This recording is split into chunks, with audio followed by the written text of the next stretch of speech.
What is up, ladies and gentlemen? We are back. I'm the Guitarist562 and I do video game guides and walkthroughs. And in today's video, you will learn how to craft traps and use them to catch monsters. Now, first, we need to see what we need. For pitfall traps, you need ivy and spider webs. And for shock traps, you need thunderbug capacitors. You will also need to purchase trap tools at the provisions merchants, so let's go find some. Once you get your trap tools, let's head over to any region that has ivy. I flew over to this campsite because ivy was just in front of it, but this is what it looks like in case you needed to know. Use a gathering set to maximize your return on gathering to minimize multiple trips. Now, the next item we need is to get spider webs. So I believe the best place is in the forest, near the spider monsters. This is what it looks like.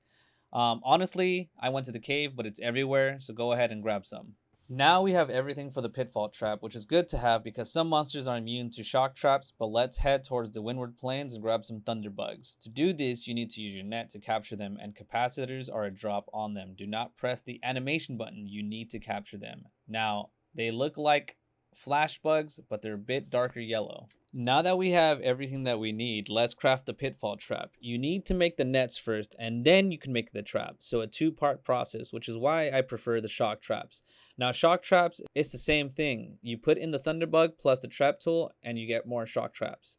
Now that we have the traps, we need trank bombs. Tranks are a resource you make by combining sleep herbs and paralysis mushrooms. You need at least 2 to put a monster to sleep. Now for the final step. Before you can capture a monster, you need to weaken it, and you will know it's exhausted because of a skull icon appearing blinking on the minimap. It's easy to miss, otherwise the voice cue from your palico states that the monster is exhausted. This is your signal to set down your relevant trap and set up 2 tranks after for an immediate capture. I highly recommend using shortcuts on PC.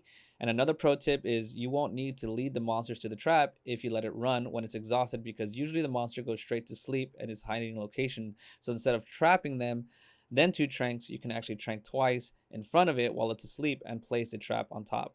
Either method works, but one doesn't require leading. Now, this method only works in open world, not in arenas. You will have to lead the monster in arenas to get caught. If you enjoyed this video, please comment sleep so I know you made it to the end. If I deserve a like or a comment, drop me one. And thanks, guys. Subscribe and stay blessed.